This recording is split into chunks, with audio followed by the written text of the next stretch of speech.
ada apa aja, Yuki?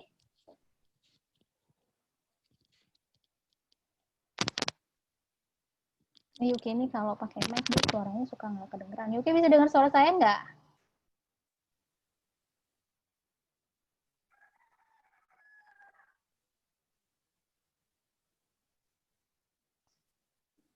Yuki bisa dengar suara saya?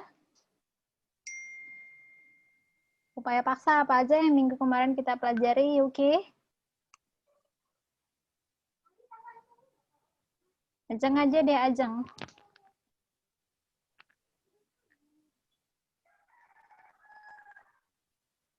Halo, Ajeng. Ini pada kemana sih dipanggil? Renaldi. Ya, Bu. Upaya paksa itu apa aja kemarin yang kita pelajari, Renaldi? Penangkapan, Penahanan.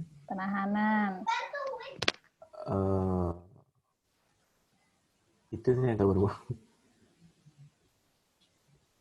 Yang lain ada yang bisa menambahkan dari yang disampaikan Renaldi tadi? Penangkapan, penahanan, apalagi kemarin? Penggeledahan, Bu, ya. Sama penyitaan. Penyitaan, Bu. Penggeledahan, penangkapan, penahanan, penyitaan. Oke.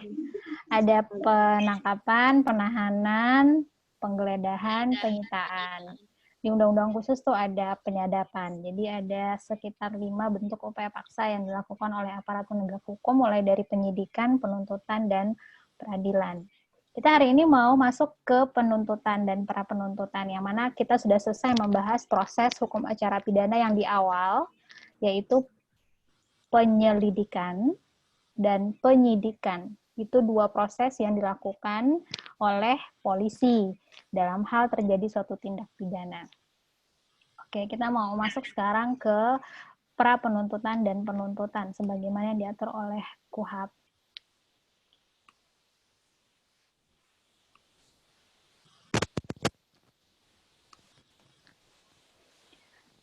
Nah, kalau kita mau bicara tentang proses, jadi ceritanya proses di penyidikan udah selesai, maka kemudian lakukanlah proses penyerahan perkara namanya. Proses penyerahan perkara ini kemudian diatur dalam pasal 110, junto pasal 138 KUHP. Kalsum boleh tolong dibacain kedua pasal ini, Kalsum pasal 110 junto 138 KUHP.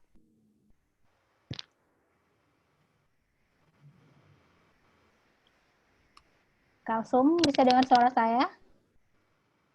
Bisa, Bu. Ya, Bu. Bisa tolong dibacain pasal 110 junto pasal 138 KUHP-nya. Sebentar ya, Bu.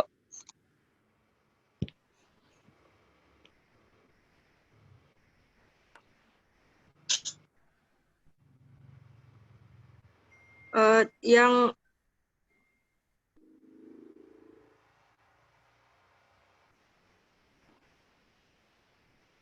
pasal 110 KUHP ayat 1-nya, Bu. Ya. Dalam hal penyidik telah selesai melakukan penyidikan, penyidik wajib segera menyerahkan berkas perkara itu kepada penuntut umum. Lanjut, Bu. Lanjut. Ayat kedua, dalam hal penuntut umum berpendapat bahwa hasil penyidikan tersebut ternyata masih kurang lengkap, penuntut umum segera mengembalikan berkas perkara itu kepada penyidik disertai petunjuk untuk dilengkapi. Ayat ketiga, dalam hal penuntut umum mengembalikan hasil penyidikan untuk dilengkapi, penyidik wajib segera melakukan penyidikan tambahan sesuai dengan petunjuk dari penuntut umum. Ayat keempat, penyidikan dianggap telah selesai apabila dalam waktu 14 hari penuntut umum tidak mengembalikan hasil penyidikan atau apabila sebelum batas waktu tersebut berakhir telah ada pemberitahuan tentang hal itu dari penuntut umum kepada penyidik. Oke, lanjut 138-nya. Oh, ya, Bu.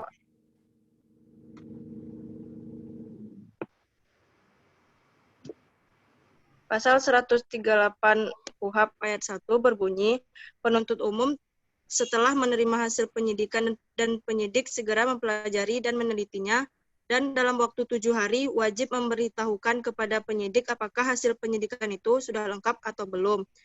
Ayat keduanya, Dalam hasil penyidikan ternyata belum lengkap, penuntut umum mengembalikan berkas perkara kepada penyidik disertai petunjuk tentang hal yang harus dilakukan untuk dilengkapi, dan dalam waktu 14 hari sejak tanggal penerimaan berkas, penyidik harus sudah menyampaikan kembali berkas perkara itu kepada penuntut umum. Sudah, Bu. Oke. Baik, jadi kalau kita lihat dari kedua pasalnya 110 itu dari sisi penyidik. Kalau kita lihat dari pasal 110 itu sebenarnya dia mengatur tentang penyidiknya. Jadi ceritanya, jadi kalau udah penyidikan udah selesai, mulai dari atas-atasnya kan ceritanya tentang penyidikan. Terus katanya di 110 itu kalau misalnya penyidikannya udah selesai, penyidikan sudah selesai, maka penyidik, ini dari sisi penyidik ya, KUHAP-nya ngomong kepada penyidik. Penyidik wajib segera menyerahkan berkas perkara itu kepada penuntut umum. Berarti berkas perkaranya itu diserahkan kepada penuntut umum. Kemudian di ayat 2 dijelaskan, dalam hal penuntut umum berpendapat bahwa hasil penyidikan tersebut ternyata masih kurang lengkap, penuntut umum segera mengembalikan berkas perkara itu kepada penyidik disertai petunjuk untuk dilengkapi. Kemudian dijelaskan juga dalam hal ini penyidik kemudian melakukan pemeriksaan terhadap berita acara tersebut, terhadap berkas perkara, dan kalau misalnya masih kurang yang perlu melengkapi adalah penyidik. Dan apa yang kurangnya itu perlu dijelaskan oleh penuntut umum. Kemudian dalam hal penuntut umum mengembalikan hasil penyidikan untuk dilengkapi, penyidik wajib segera, ini masih kepada penyidik dijelaskan di pasal 110, wajib segera melakukan penyidikan tambahan sesuai dengan petunjuk dari penuntut umum. Penyidikan dianggap telah selesai apabila dalam waktu 14 hari penuntut umum tidak mengembalikan hasil penyidikan atau apabila sebelum batas waktu tersebut berakhir telah ada pemberitahuan tentang hal itu dari penuntut umum kepada penyidik. Jadi jangka waktu penuntut umum melakukan pemeriksaan terhadap berkas perkara itu adalah 14 hari. Kalau misalnya dalam 14 hari tidak ada tanggapan dari penuntut umum, maka dianggap proses penyidikan itu selesai. Kewajiban penyidik selesai. Dan atau sebelum 14 hari sudah ada pemberitahuan dari penuntut umum, oh oke, berkas perkara sudah lengkap, maka penyidikan selesai. Nah, kalau pasal 138 dia memberitahukan kepada penuntut umum. Karena dia adanya di bawah title penuntutan. Jadi pasal 138 ini tujuannya kepada penuntut umum. KUHAP bilang penuntut umum setelah menerima hasil penyidikan dari penyidik, jadi kalau lo terima berkas perkara dari penyidik, segera mempelajarinya dan menelitinya. Jadi kalau Anda nanti jadi penuntut umum, kerja Anda adalah mempelajari dan meneliti berkas perkara. Dan dalam waktu 7 hari wajib memberitahukan kepada penyidik apakah hasil penyidikan itu sudah lengkap atau belum. Jadi waktunya hanya 7 hari untuk bisa mempelajari dan kemudian meneliti berkas perkara tersebut. Dalam hal hasil penyidikan ternyata belum lengkap, penuntut umum mengembalikan berkas perkara kepada penyidik disertai petunjuk tentang hal yang harus dilakukan untuk dilengkapi. Dan dalam waktu 14 hari sejak tanggal penerimaan berkas, penyidik harus sudah menyampaikan kembali berkas perkara itu kepada penuntut umum. Jadi proses penyidikan ulang itu hanya 14 hari yang dilakukan oleh penuntut umum. Nah, jadi kalau kita gambarkan kira-kira seperti ini prosesnya. Ketika misalnya penyidikan selesai ini berarti polisi yang melakukan penyidikan ataupun PPNS melakukan penyidikan selesai. Kemudian penyidik menyerahkan berkas perkaranya itu kepada penuntut umum. Kemudian penuntut umum wajib mempelajari dan menelitinya dalam waktu 7 hari. Kemudian dalam hal penuntut umum melakukan penelitian terhadap berkas perkara itu, dia akan menyatakan berkas perkara itu pertama sudah lengkap. Kalau sudah lengkap, ya berarti selesai. Penyidikannya selesai, maka proses tahap selanjutnya adalah pembuatan surat dakwaan. Yang kedua, penuntut umum berpendapat bahwa berkas perkara tersebut belum lengkap. Yang ketiga, kalau lewat dari 14 hari, maka dianggap selesai. Penyidikannya dianggap selesai. Jadi, dalam hal ini dijelaskan oleh pasal 110 KUHAP bahwa ada 3 kemungkinan ketika penuntut umum itu dia menerima berkas perkara. Pertama, dianggap lengkap. Kedua, dianggap belum lengkap sehingga dilakukan proses penyidikan ulang. Dan yang ketiga adalah dianggap selesai kalau sudah lewat waktu dari 14 hari. Nah, Kalau misalnya dia sudah lengkap, maka lanjut kepada tahap penuntutan. Artinya membuat surat dakwaan. Kalau misalnya belum lengkap, maka berkas perkara itu dikembalikan kepada penyidik untuk diperbaiki, sehingga kemudian di sini penyidik melakukan penyidikan tambahan. Dalam 14 hari harus mengembalikan berkas perkara kepada penuntut umum. Jadi penyidikan tambahan ini waktunya hanya 14 hari.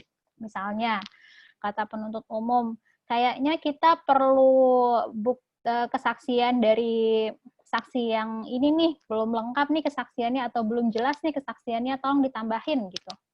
Jadi kemudian dalam waktu 14 hari penyidik perlu melakukan penambahan terkait dengan kesaksian dari yang diminta oleh penuntut umum. Jadi prosesnya kira-kira seperti itu. Jadi proses antara penuntut umum dan penyidik itu adalah kayak Anda bimbingan skripsi. Ini kata dosennya, kamu perlu menambahin data empirik tentang ini nih gitu. Terus nanti harus ditambahin gitu kira-kira. Seperti itu kira-kira. Jadi prosesnya seperti itu. Kemudian dalam 14 hari, penyidik harus menyerahkan kembali, berbeda dengan KUHAP. Kalau mahasiswa kadang-kadang baliknya 6 bulan lagi. Sama juga dosen kadang-kadang ada yang 2 minggu dan 3 minggu. Sama juga sih sebenarnya. Kalau seandainya ada KUHAP terkait pembimbingan, mungkin akan lebih jelas. Nanti masalahnya nggak ada KUHAP-nya kalau terkait dengan proses pembimbingan skripsi. Berbeda dengan itu, di dalam KUHAP itu dijelaskan dengan eksplisit berapa hari proses pemeriksaan dan penelitian itu dilakukan oleh penuntut umum, kemudian berapa hari si penyidik boleh melakukan penyidikan tambahan, dan berapa hari kalau misalnya penuntut umum tidak bisa melakukan pemeriksaan, maka dia akan otomatis dianggap selesai. Jadi jelas 7 hari, 14 hari. Nah, selanjutnya pasal 8 ayat 3 menjelaskan bahwa pada prinsipnya yang diserahkan itu adalah pertama berkas perkara. Berkas perkara itu berarti terkait dengan berita acara penangkapan, berita acara pemeriksaan saksi, berita acara pemeriksaan tersangka, berita acara atau keterangan ahli, dan segala macam. Jadi semua berkas perkara itu diserahkan kepada penuntut umum. Kemudian di samping berkas perkara, juga dilakukan penyerahan barang bukti dan tersangka. Barang bukti misalnya sebilah pisau yang digunakan untuk menusuk pelaku korban misalnya. Terus baju-baju yang penuh dengan darah korban misalnya, dan segala macam. Dan kemudian juga si tersangkanya sendiri. Sehingga yang tadinya tersangkanya itu ada di bawah pengawasan dari penyidik, entah itu dia ditahan kah atau dia masih di rumahnya tapi dalam pengawasan penyidik kah. Jadi prosesnya adalah menyerahkan tanggung jawab yuridis dari si penyidik kepada penuntut umum. Karena prosesnya sudah bergerak dari proses penyidikan kepada proses penuntutan. Jadi not only berkas perkara yang diserahkan, tetapi juga adalah barang bukti dan tersangkanya sendiri. Sehingga kemudian tanggung jawab yuridis terhadap tersangka dan barang bukti itu ada pada penuntut umum. Jadi kalau misalnya penyidik menyerahkan narkotika berbentuk sabu-sabu seberat 1 kg kepada penuntut umum, kemudian ternyata hilang, maka tanggung jawab yuridis itu sudah ada di penuntut umum. Tapi kalau belum ada penyerahan itu, maka tanggung jawab terhadap sabu-sabu 1 kg itu adanya pada penyidik. Itu yang mempengaruhi peralihan tanggung jawab secara yuridis itu dari penyidik kepada penuntut umum. Apapun itu, tersangka kah, barang bukti kah, dan berkas perkaranya juga. Nah, selanjutnya dalam hal untuk memeriksa apakah berkas perkara itu lengkap, ada 2 aspek yang perlu diteliti. Yang pertama, kelengkapan formil, dan kedua, kelengkapan material. Kelengkapan formil berarti sesuatu yang administratif terkait dengan berkas perkara tersebut. Misalnya, apakah pejabat yang melakukan penyidikan adalah pejabat yang berwenang atau enggak? Kalau misalnya enggak berwenang, berarti berkas perkara tersebut secara formil tidak memenuhi syarat. Atau misalnya syarat kepangkatan dari penyidiknya. Atau keabsahan dari tindakan penyidik, misalnya melakukan penangkapan lebih dari 24 jam, atau melakukan atau berita acara penggeledahannya nggak ada gitu. Itu juga berarti tidak memenuhi kelengkapan formil. Atau identitas pelakunya misalnya nggak jelas. Atau dia adalah delik aduan tapi pengaduannya nggak ada, berarti kelengkapan formal juga nggak ada. Kemudian berkas pembuktian, alat bukti visum misalnya, atau lab krim dan segala macam. Itu kelengkapan formil dari berkas perkara. Sedangkan kelengkapan material itu terkait misalnya dengan perbuatan melawan hukum, baik secara formil ataupun secara material. Atau apakah ada kesalahan dari si pelaku atau enggak. Atau kejelasan dari fakta hukum dari kasus tersebut. Misalnya, si A ini perannya apa? Kalau misalnya itu adalah perbuatan yang dilakukan oleh beberapa orang pelaku, misalnya pemerkosaan yang dilakukan secara bersama-sama. Si A ini tugasnya apa? Si B ini ngapain? Siapa yang duluan melakukan pemerkosaan? Kemudian apa yang dilakukan dan segala macam. Proses perkara itu harus jelas. Jadi deskripsi kejadiannya itu harus jelas. Kemudian kalau itu nggak jelas, berarti kelengkapan formilnya nggak, maka Anda minta kepada penyidik tolong diperbaiki gitu. Gimana alur perkara dan segala macam. Kemudian bagaimana peran dari masing-masing pelaku dan segala macam. Kemudian perlu juga si penuntut umum itu melakukan pemeriksaan apakah ini termasuk tindak pidana khusus atau tindak pidana yang diatur dalam KUHP atau di luar KUHP. Apakah kemudian akan dilakukan penggabungan surat dakwaan atau surat dakwaannya dipisah. Ini akan kita bahas nanti. Kapan sebuah perkara itu atau beberapa perkara itu dibuat dalam suatu surat dakwaan atau akan dibuat dalam beberapa surat dakwaan. Itu nanti akan kita bahas. Selanjutnya, dalam pengertian sendiri sebenarnya pra penuntutan itu nggak secara eksplisit dijelaskan di dalam KUHP. Cuman bisa diekstraksikan itu hanya di pasal 14 huruf B. Jadi tidak ada lagi dalam KUHP itu yang menjelaskan secara eksplisit apa yang disebut dengan pra penuntutan. Anda perlu membedakan pra penuntutan dengan pra peradilan.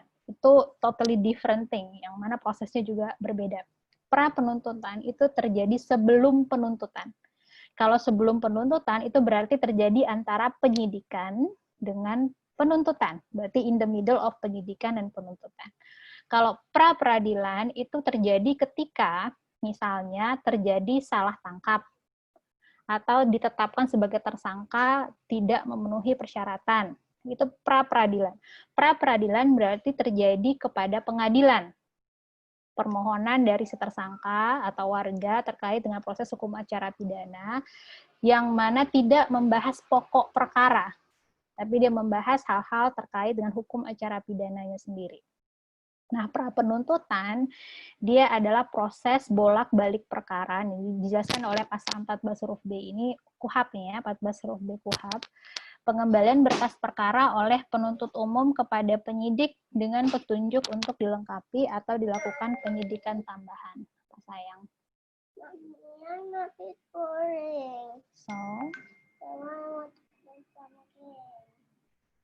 bentar ya, kita lagi kuliah dulu ya. Yes, I need that one.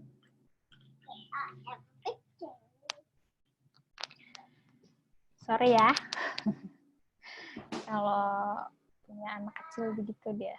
Jadi saya itu kalau anaknya saya work from home, anak-anak sekolah from home, jadi saya adalah guru TK, guru SD, guru anak kuliah juga. Jadi saya guru segala macam sekarang ini.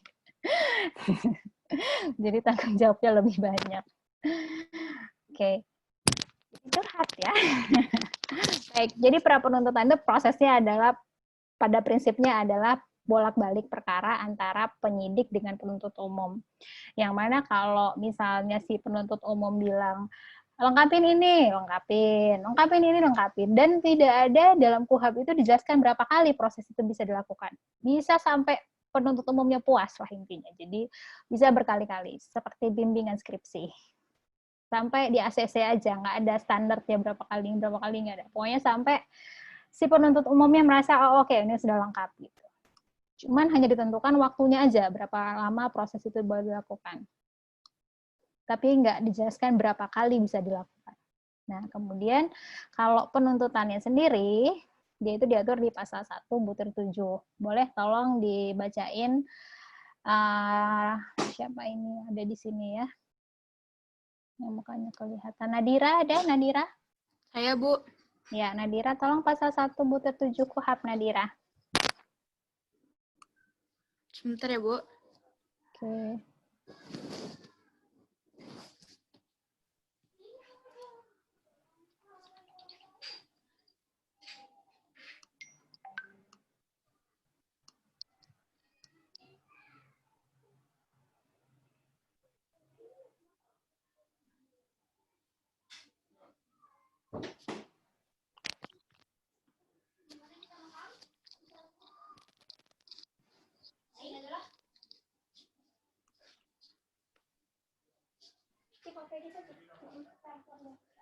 Sudah ketemu?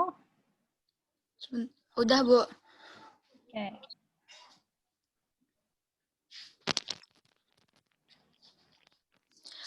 Menurut pasal 7 ayat 1, bentar, Bu. Salah, Bu.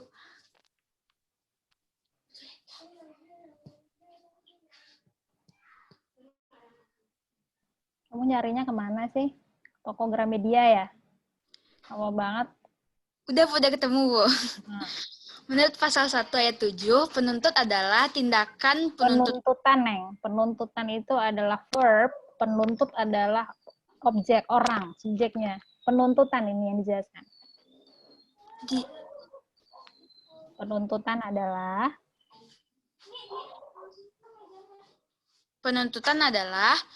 tindakan penuntut umum untuk melimpahkan perkara pidana ke pengadilan negeri yang berwenang dalam hal menuntut cara yang diatur dalam menurut cara. yang diatur dalam undang-undang ini dengan permintaan supaya diperiksa dan diputus oleh hakim yang hakim di sidang pengadilan. Jadi apa penuntutan itu apa? Jadi penuntutan itu adalah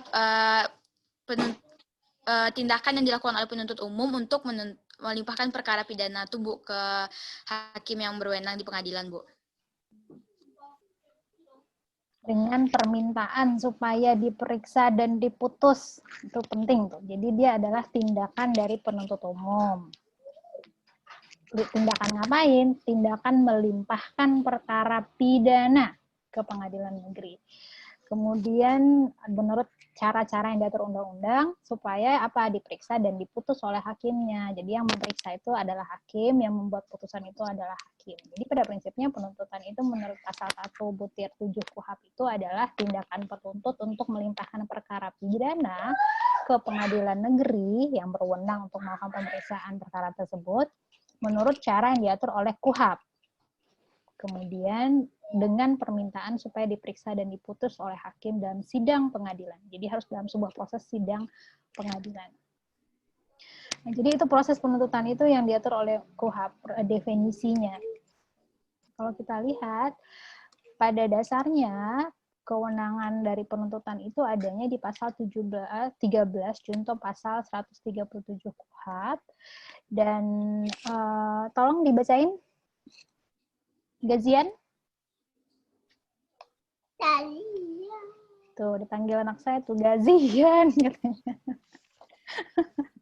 Pasal 13, Bu. Terus ngajar di sini. Penuntut umum adalah jaksa yang diberi wewenang oleh undang-undang ini untuk melakukan penuntutan dan melaksanakan penetapan hakim. Jadi ini yang menjelaskan tentang penuntutan umum itu dilakukan oleh jaksa. Oke, lanjut pasal 137 KUHP-nya.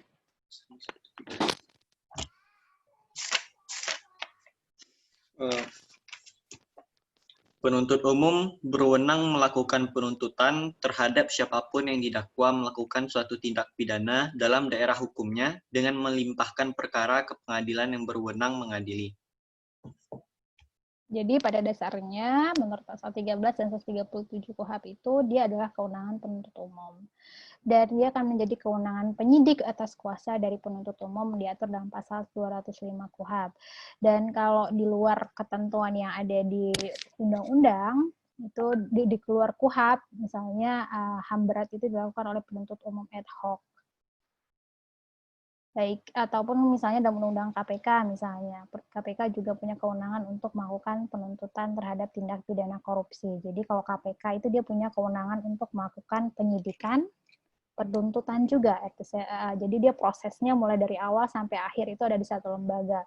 Berbeda dengan proses tindak pidana umum. Kalau penyidikan dilakukan oleh polisi atau oleh PPNS, sedangkan penuntutannya tetap kewenangannya ada di jaksa penuntut umum.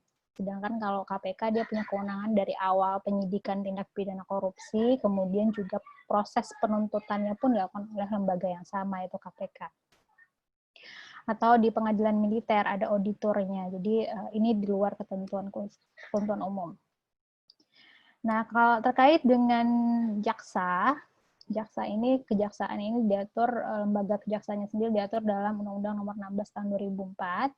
Dijelaskan kejaksaan adalah lembaga pemerintahan yang melaksanakan kekuasaan negara di bidang penuntutan dan kewenangan lain berdasarkan undang-undang. Jadi dia ada jaksa agung, ada jaksa peneliti, ada jaksa penuntut umum, ada jaksa pengacara negara. Jadi ada macam-macam jaksa juga.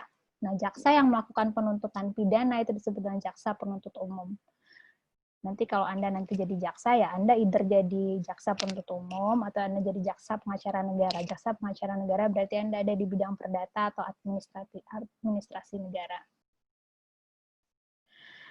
Nah, tugas dan kewenangan dari penuntut umum pasal 14 KUHP itu dijelaskan pertama adalah membuat surat dakwaan, kemudian melakukan penuntutan, kemudian menutup perkara juga demi kepentingan hukum, misalnya karena tidak cukup bukti, atau bukan karena kalau dia bukan perkara pidana, atau udah ditutup demi hukum, kemudian demi kepentingan umum, asas oportunitas yang dimiliki oleh jaksa agung, yang kita sebut dengan deponering. Dan kemudian melaksanakan ketetapan hakim atau proses eksekusi. Jadi kalau misalnya hakim sudah memutuskan Renaldi dinyatakan bersalah melakukan tindak pidana pencurian, dipidana 3 bulan penjara misalnya, yang akan mengeksekusi itu adalah yang memastikan Renaldi dikirimkan ke lembaga pemasyarakatan yang disebutkan dalam putusan tersebut, ya adalah jaksa. Jadi mulai dari penuntutan, itu kewenangan yang memastikannya itu adalah jaksa untuk dia kemudian diantarkan ke lembaga pemasyarakatan tersebut adalah jaksa. Jadi tugas jaksa itu pertama dia melakukan membuat surat dakwaan. Yang kedua itu dia melakukan penuntutan. Penuntutan berarti proses beracara di pengadilan. Kemudian dia bisa menutup perkara demi kepentingan hukum. Misalnya ini sama seperti penyidik. Penyidik kan juga punya kewenangan untuk menghentikan perkara karena demi kepentingan hukum. Misalnya si pelakunya itu meninggal dunia, atau perkaranya itu kemarin kita udah bahas ya, meninggal dunia atau nebis in idem atau daluarsa. Atau misalnya tidak cukup buktinya kemudian tidak cukup untuk membawa proses tersebut ke peradilan. Atau ternyata itu bukan tindak pidana, ternyata itu bisa diselesaikan dengan perdata. Oh, ini kasus perdata nih, bukan kasus pidana, maka prosesnya dihentikan, proses pidana dihentikan. Atau demi kepentingan umum atau asas oportunitas yang dimiliki oleh jaksa agung ketika menghentikan suatu perkara. Kalau dianggap perkara tersebut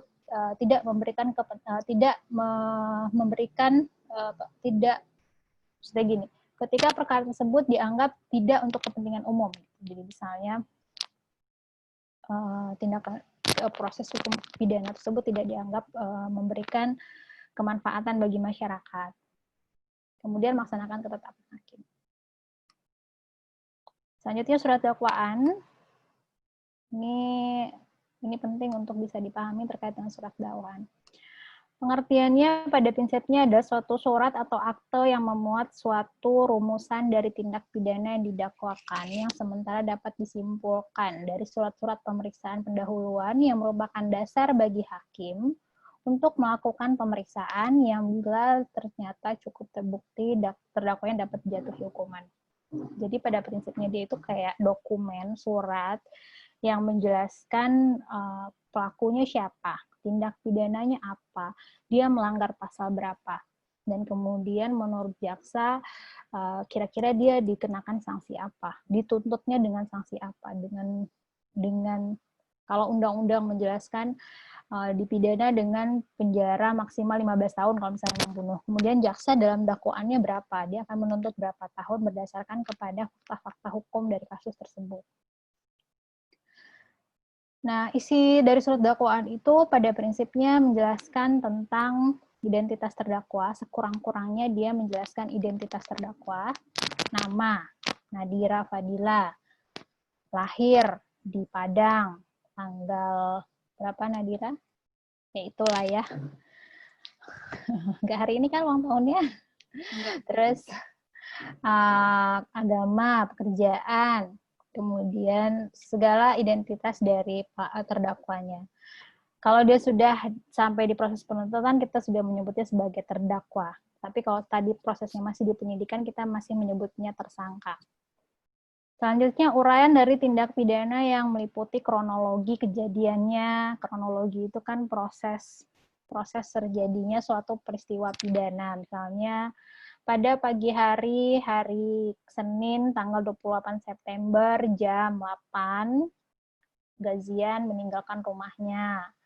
Terus ternyata di tengah jalan dia kecopetan, handphone mereknya apa, terus si pelakunya namanya misalnya siapa, dia naik sepeda motor bersama dengan si B, kemudian dia mengambil handphone Gazian yang sudah mau. Jadi kronologis kejadiannya itu harus sangat eksplisit dan jelas dan runtut dan sistematis. Jadi jadi surat dakwaan itu harus jelas. Jadi kalau teman-teman pernah membaca sebuah putusan, itu Anda akan kelihatan mana jaksa yang pintar, mana jaksa yang nggak pintar.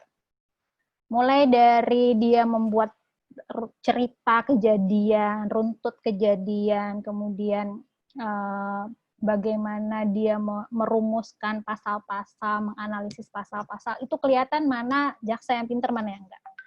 Mana jaksa yang teliti, mana jaksa yang enggak. Jadi makanya kalau Anda lulusan UNAN, tolong Anda jadi jaksa yang pintar. Jangan jadi jaksa yang asal-asalan. Karena akan kelihatan gitu ketika sama kayak nulis skripsi, mana skripsi yang dikerjakan dengan benar-benar berpikir dulu, gitu, itu kelihatan. Berpikir sistematis, ngomongnya jelas, deskripsinya bagus, itu kelihatan. Jadi surat dakwaan pada prinsipnya itu kayak Anda menulis skripsi. Cara alur berpikirnya sistematis, kejadiannya jelas, dasar hukumnya jelas, permasalahan hukumnya jelas. Nah, itu surat dakwaan tuh kayak kira-kira kayak gitu.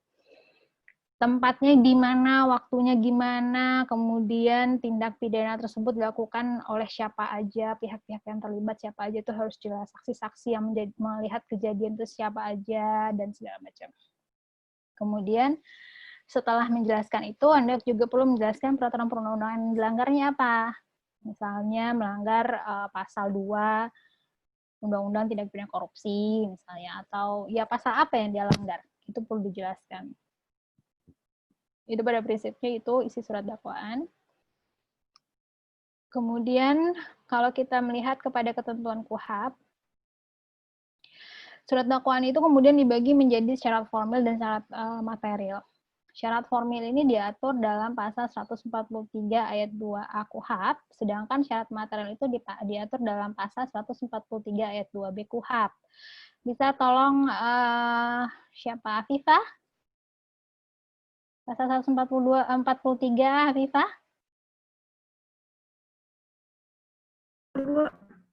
Pasal 143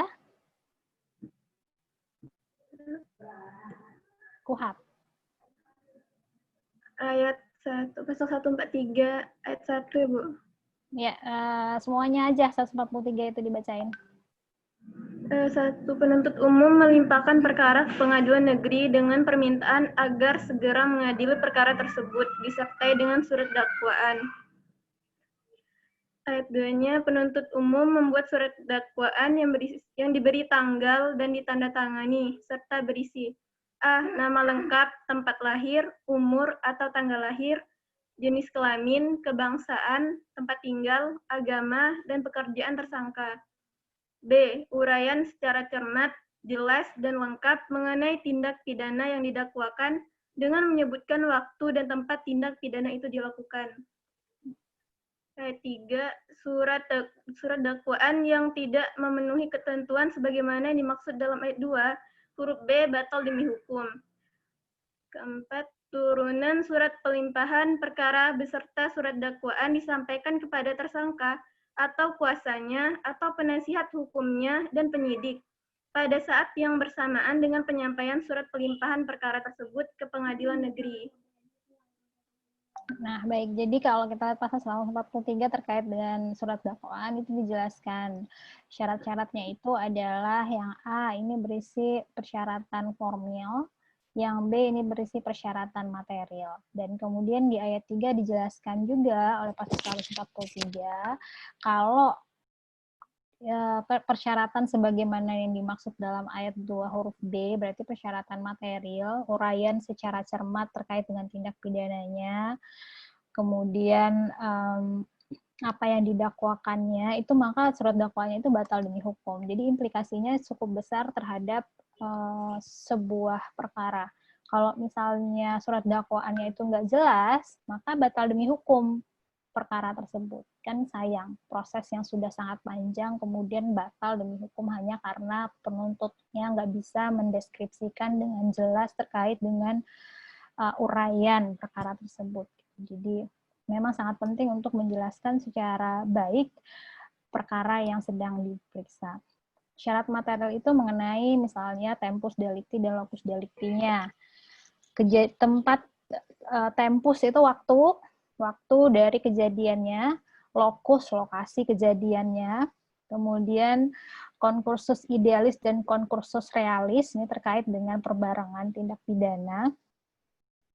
Dan kemudian inti dari deliknya apa, inti dari tindak pidananya apa, norma apa yang dilanggar dari fakta-fakta tersebut. Gitu.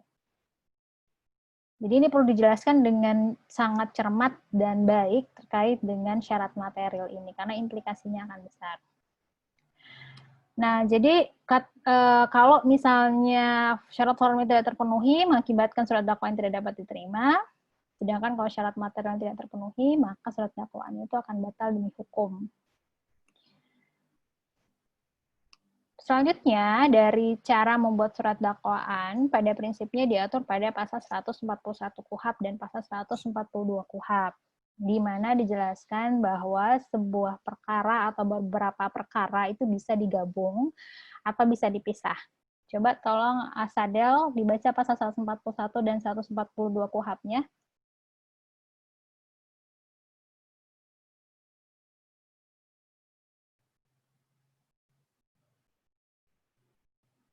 Tolong di-unmute dulu ya. Ya, Bu. 141 ya. Pasal 141, penuntut umum dapat melakukan penggabungan perkara dan membuatnya dalam satu surat dakwaan. Apabila pada waktu yang sama atau hampir bersamaan dia menerima beberapa berkas perkara, dalam hal A, beberapa tindak pidana yang dilakukan oleh seseorang yang sama dan kepentingan pemeriksaan tidak menjadikan halangan terhadap penggabungannya. B, beberapa tindak pidana yang bersangkut paut satu dengan yang lain. Dan C, beberapa tindak pidana yang tidak bersangkut paut satu dengan yang lain. Akan tetapi yang satu dengan yang lain itu ada hubungannya, yang dalam hal ini penggabungan tersebut perlu bagi kepentingan pemeriksaan. Lanjut 142-nya. Pasal 142, dalam hal penuntut umum menerima satu berkas perkara yang membuat beberapa tindak pidana yang dilakukan Memuat beberapa tindak pidana. Yang memuat beberapa tindak pidana yang dilakukan oleh beberapa orang tersangka yang tidak termasuk dalam ketentuan pasal 141, penuntut umum dapat melakukan penuntutan terhadap masing-masing terdakwa secara terpisah. Oke, bisa tolong dijelasin pasal 141, kapan sebuah perkara itu digabung dan kapan dia dipisah, Asada? Menurut pasal 141 dan 142. Ya, di pasal 141, penggabungan perkara ini dapat dilakukan jika seseorang ini tindak pidananya ini bersangkut paut satu dengan lain, atau tindak pidana ini memiliki hubungan antara satu dengan yang lainnya antar perkara pidana tersebut. Contoh? Apa ya? Contohnya? Coba yang contoh pasal 141 ayat huruf H dulu. Beberapa tindak pidana yang dilakukan oleh seorang sama dan kepentingan pemeriksaan tidak dia. Beberapa tindak pidana yang dilakukan oleh seorang yang sama tidak menjadi halangan terhadap penggabungan. Jadi pelakunya ada berapa di sini, Asadel? Satu, Bu. Pelakunya satu, kemudian dia melakukan beberapa tindak pidana. Contohnya kira-kira gimana? Perampokan dan pembunuhan mungkin, Bu. Ya, perampokan dan pembunuhan dalam satu kejadian. Dia mau merampok, tapi terus dia kepergok sama pemilik rumah, terus dia membunuh. Dibolehkan untuk dilakukan penggabungan berkas perkaranya, surat dakwaannya dalam satu surat dakwaan karena memang kejadiannya sama dan akan lebih memudahkan kalau dibuat dalam satu surat dakwaan yang sama. Jadi nggak dibuat satu satu surat dakwaan untuk pencurian aja, terus satu surat dakwaan untuk pembunuhan, tapi digabungin aja surat dakwaannya, katanya pasal 141. Kemudian kalau yang 141 angka huruf D, tindak pidana bersangkut paut. Mungkin ini tersangkanya ada 2 mungkin ya Bu.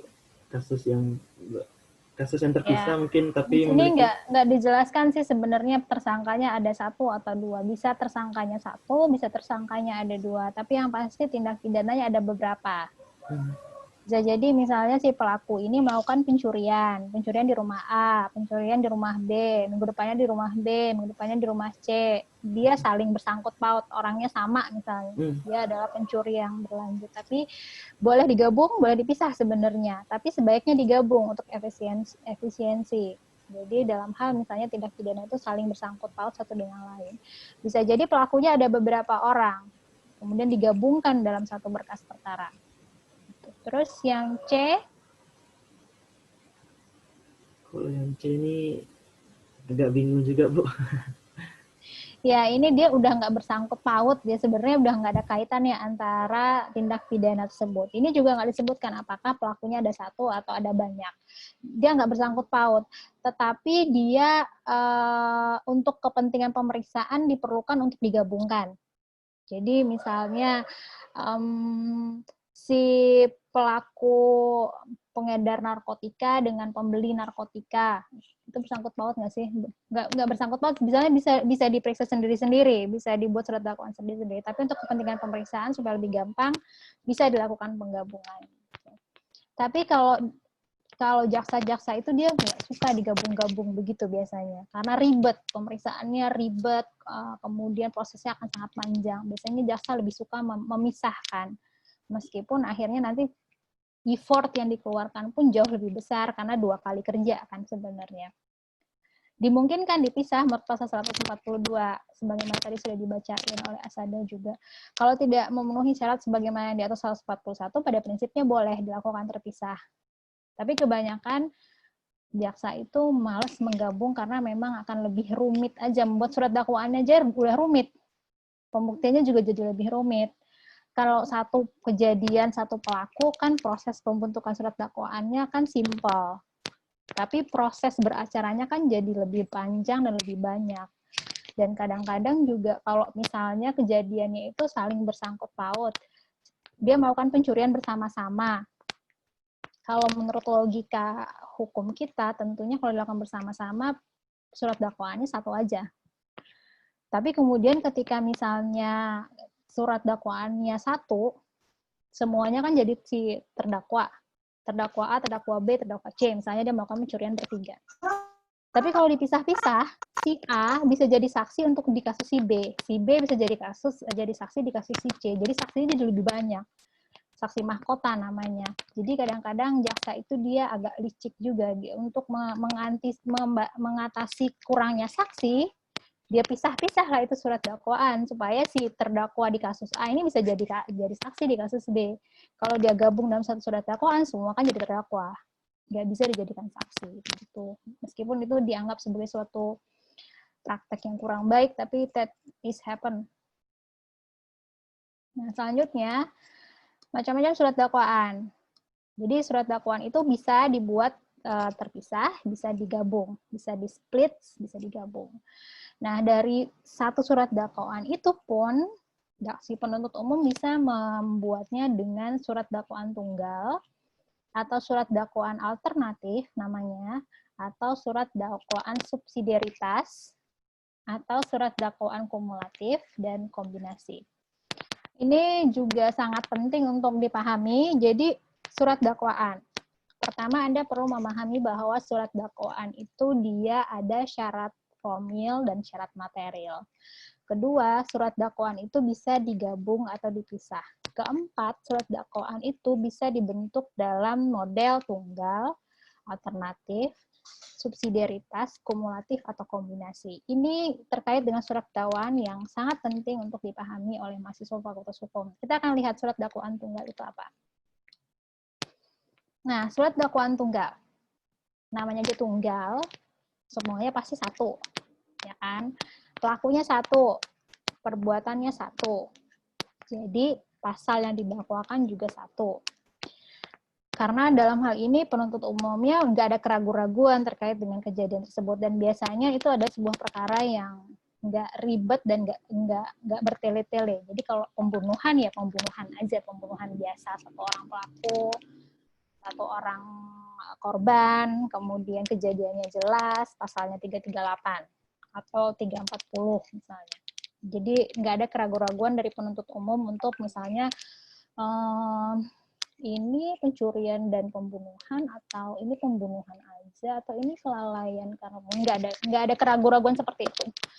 Si penuntut umum yakin ini adalah pembunuhan berencana misalnya. Jadi yang didakwakan hanya 340 aja. Tidak digunakan dakwaan alternatif, tidak menggunakan pembunuhan atau pencurian dengan pembunuhan, enggak. Tidak juga menggunakan subsidiar, pembunuhan berencana, primernya, subsidiarnya pembunuhan biasa, selanjutnya adalah penganiayaan yang mengakibatkan kematian, enggak seperti itu. Tapi karena sangat yakin ini adalah pembunuhan berencana, maka yang didakwakan memang hanya 340 saja gitu. Jadi pelakunya satu, perbuatannya satu, pasal yang didakwakannya satu saja. Tidak ada keraguan-raguan tentang fakta-fakta atau unsur-unsur dari pasal tersebut. Itu surat dakwaan tunggal. Nah, selanjutnya ada surat dakwaan alternatif. Surat dakwaan alternatif ini, jika penuntut umumnya dia memiliki keraguan mengenai perbuatan terdakwa atau tindak pidananya atau pasal yang diancamkan kepadanya. Ciri-cirinya itu adalah kata-kata atau dari dakwaan tersebut, dari surat dakwaan tersebut. Dakwaannya satu mengecualikan dakwaan yang lainnya.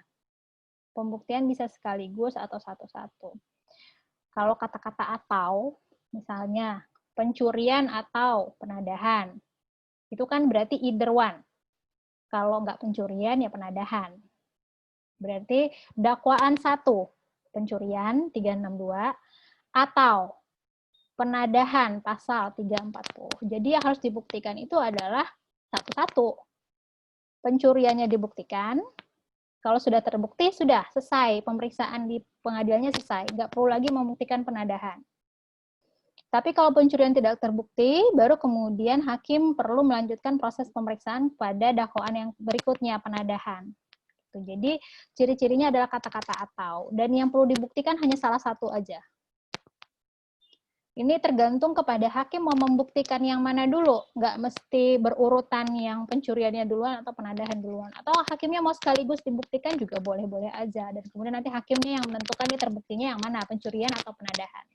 Jadi bagaimana proses di pengadilan itu sangat bergantung kepada kehendak hakim dalam hal itu. Apakah dia mau melakukan pembuktiannya di dakwaan yang pertamanya, atau di dakwaan yang keduanya dulu, atau dia melakukan pembuktian kedua-duanya sekaligus, dan kemudian menyatakan yang terbuktinya yang mana, itu sangat tergantung kepada hakimnya. Jadi kalau alternatif, jadi ya atau mau memilih kos-kosan A atau kos-kosan B, ya atau, nggak bisa Anda dua-duanya kan, ya salah satu, namanya atau. Mau suka sama perempuan yang A, suka sama perempuan B, itu atau. Nggak bisa dua-duanya, nggak bisa dan. Jadi kalau alternatif, either one, salah satu. Tuh, jadi kalau cewek-cewek kalau dilamar sama cowok A, cowok B, cowok C, itu adalah atau. Mau yang A, mau yang B, atau yang C. Gitu. Selanjutnya ini dakwaan subsidiaritas. Subsidiaritas ini pada prinsipnya dia akan melakukan prosesnya itu dari yang paling tinggi ke yang paling berat. Jadi dari grading dari atas ke bawah. Jadi ada 2 atau lebih dakwaan yang disusun berurutan ancaman hukumannya. Kemudian dakwaan yang satu menggantikan dakwaan berikutnya. Pembuktiannya prioritas. Jadi misalnya dakwaan primer, dia pasti urutannya seperti itu. Dakwaan primer, dakwaan subsidiar, dakwaan lebih subsidiar, dakwaan lebih subsidiar lagi gitu. Jadi selanjutnya sampai ke bawah. Jadi kalau ini dia akan memasukkan yang paling berat di atas, kemudian kayak Anda ikut ujian SBMPTN, kan ada pilihan-pilihan.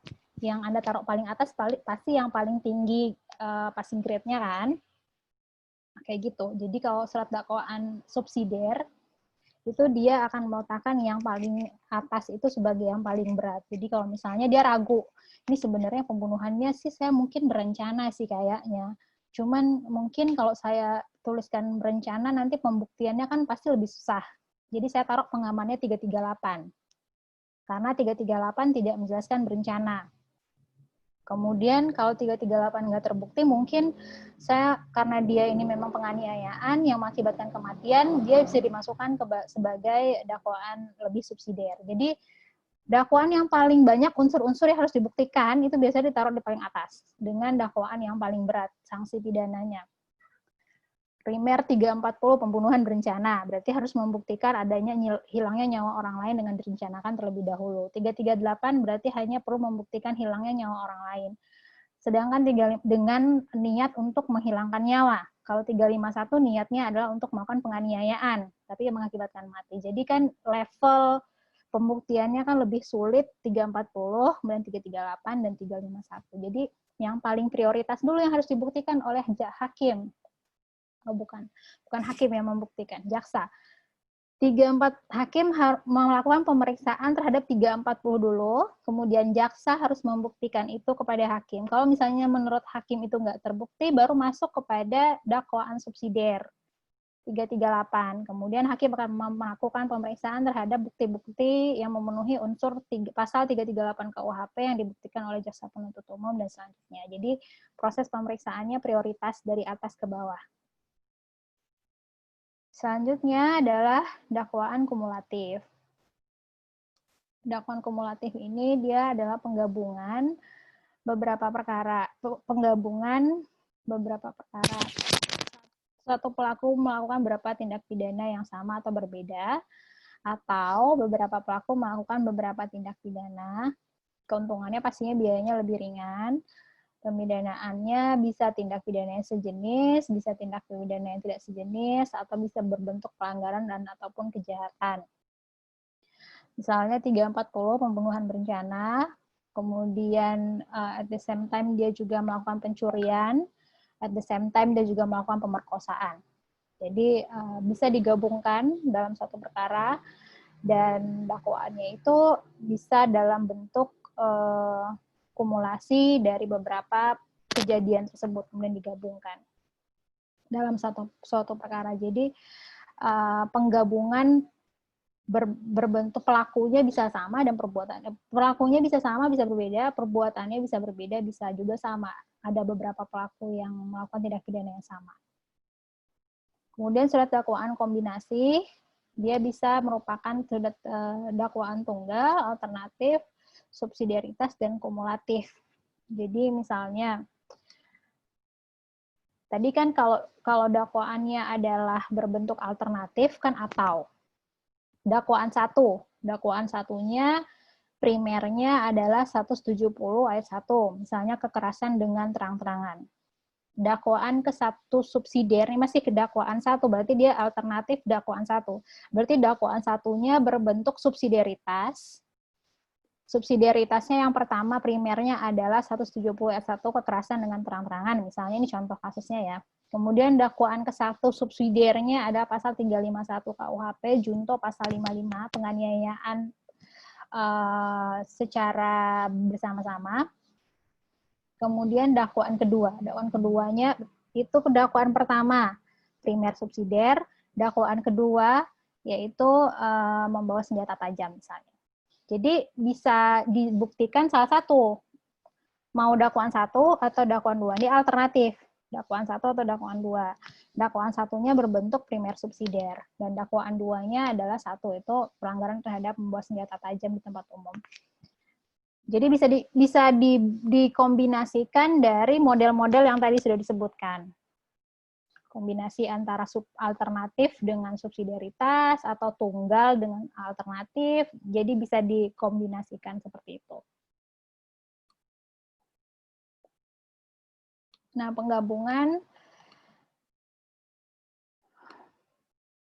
ini pasal 141 yang tadi sudah kita bahas. Penggabungan perkara itu bisa dilakukan oleh orang yang sama, atau tindak pidananya yang bersangkut paut, atau tindak pidananya tidak bersangkut paut tapi ada hubungannya. Dan juga menurut pasal 98 KUHP, bisa juga suatu perkara pidana itu digabungkan dengan perkara ganti kerugian. Ganti kerugian itu kan adalah konsep yang ada dalam hukum perdata sebenarnya. Tapi kemudian konsep kerugian yang ada di perdata itu digabungkan dalam suatu perkara pidana kalau memang ada kerugian dari korban yang perlu dikompensasi oleh si pelaku. Sebagaimana kita tahu kalau misalnya hukum pidana itu kan tidak memberikan kewajiban kepada si pelaku untuk memberikan kompensasi kepada korban, kan nggak ada. Karena hukum pidana itu adalah menghukum pelaku tindak pidana yang dilakukan oleh negara. Dan kompensasi berupa denda itu dibayarnya kepada negara, bukan kepada korban. Sehingga kalau misalnya korban perlu untuk mendapatkan ganti kerugian, maka si korban perlu meminta digabungkan perkara ganti kerugian tersebut dalam perkara pidananya. Misalnya, Afifah dicuri uangnya oleh Gazian, misalnya. Dalam hal ini, polisi kan melakukan pemeriksaan terhadap Gazian terhadap pencurian, 362. Tetapi pencurian yang dilakukan oleh Gazian terhadap Khofifah berupa misalnya uang 1 miliar, itu kan tidak dikompensasi. Jadi untuk bisa mengembalikannya harus digabungkan perkaranya dalam perkara pidana tersebut. Jadi kalaupun misalnya dapat denda itu kan satu dibayarkan ke negara. Nanti bentuk putusannya adalah penjara 5 tahun penjara, denda 100 juta. Dan membayar ganti kerugian kepada korban sebesar 1 miliar.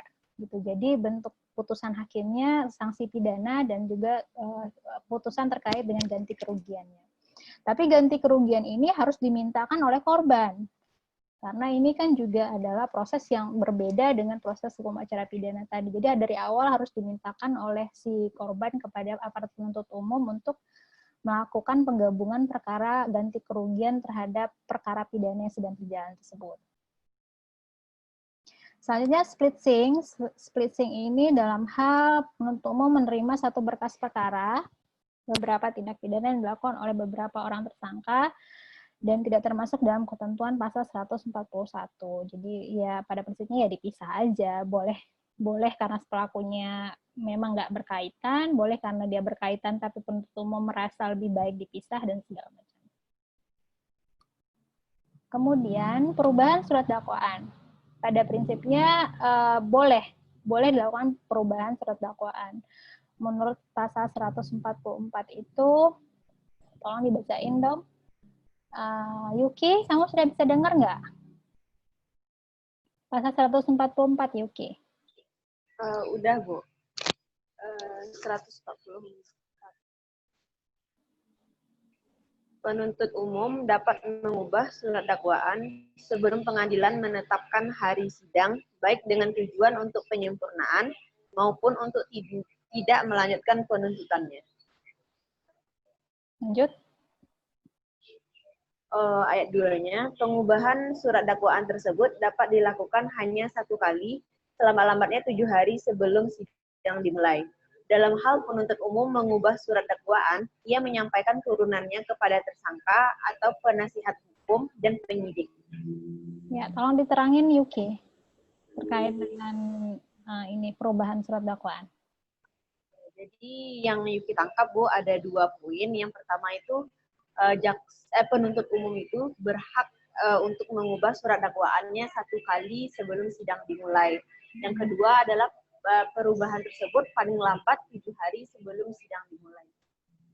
Oke, jadi pada prinsipnya penuntut umum itu boleh melakukan perubahan terhadap surat dakwaannya, yang mana tujuan dari perubahan tersebut secara limitif disebutkan oleh pasal 144 itu adalah pertama, untuk menyempurnakan surat dakwaan yang sudah dia buat sebelumnya, misalnya terkait dengan kejadian perkaranya, mungkin dianggap kayaknya saya belum bagus nih menjelaskan kejadiannya, dia pengen menyempurnakannya, itu boleh, diperbolehkan. Meskipun itu surat dakwaan udah dikirim ke pengadilan, sudah dikirim kepada si terdakwa dan juga kuasa hukumnya, dia masih memungkinkan untuk dirubah.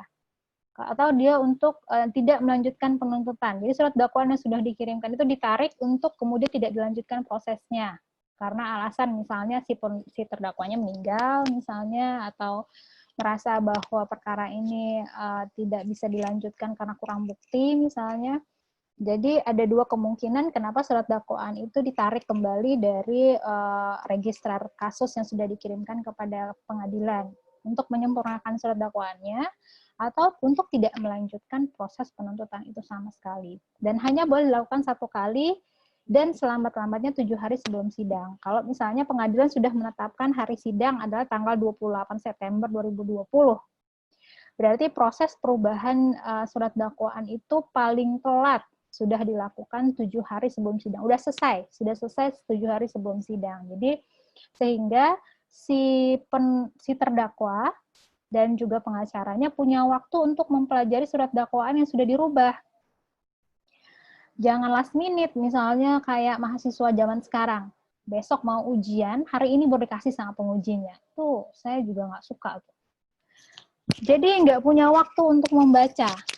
Jadi gitulah prosesnya, filosofisnya kenapa 7 hari sebelum jadwal sidang itu surat dakwaan itu kalau mau dirubah masih dibolehkan ya karena memang si terdakwa dan pengacaranya harus membaca terlebih dahulu surat dakwaannya. Dan setelah dia membaca, dia kan perlu menyiapkan pembelaannya, si terdakwanya. Jadi kalau misalnya dirubah lebih singkat daripada waktu tersebut, ya berarti melakukan pelanggaran hukum terkait dengan hak si terdakwa. Dan menyampaikan perubahan surat dakwaan itu kepada si tersangka atau penasehat hukumnya dan juga kepada penyidik. Nah, jadi penyidik sampai dalam proses ini masih dilibatkan untuk mengetahui proses proses dari hukum acara pidana yang sedang berlanjut terhadap pemeriksaan yang dilakukan. Nah, menurut jurisprudensi dan doktrin-doktrin, hal-hal yang dapat diubah itu terkait dengan kesalahan lokus dan tempus. Misalnya ditemukan bukti bahwa ternyata tempatnya bukan di situ deh, gitu, salah, atau waktunya mungkin nggak di situ, itu masih bisa dimungkinkan untuk dirubah.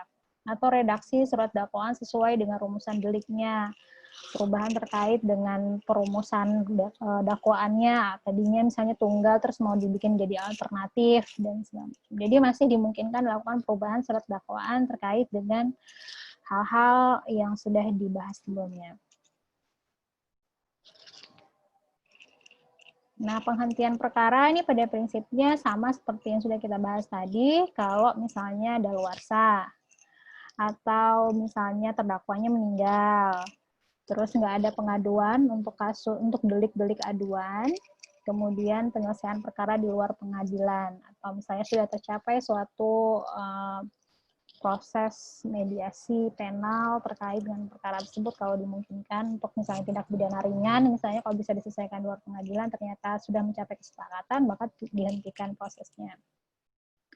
Atau asas oportunitas dari jaksa agung dan juga karena tidak cukup bukti atau dia bukan merupakan perkara pidana. Sehingga proses penghentian proses pidana itu bisa berlangsung di tahap penyidikan dan juga di tahap penuntutan. Selanjutnya itu adalah pelimpahan perkara ke pengadilan. Setelah surat dakwaannya selesai.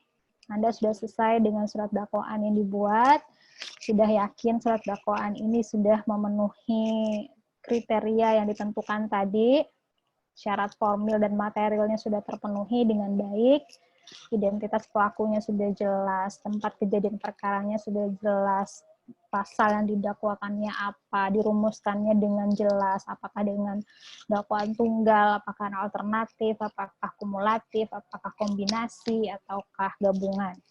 Kemudian proses selanjutnya adalah melimpahkan perkaranya ke pengadilan. Penuntut umum memeriksa kelengkapan surat dakwaan dan berkas perkara.